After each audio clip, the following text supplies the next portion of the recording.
Good morning students.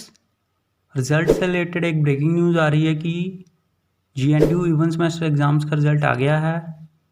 तो जिन जिन classes का result आया है वो हैं MSc internet studies second semester, पर्क Shastri second semester, bachelor of vocation retail management and IT fourth semester, bachelor of vocation entertainment technology second semester, fourth semester, six semester.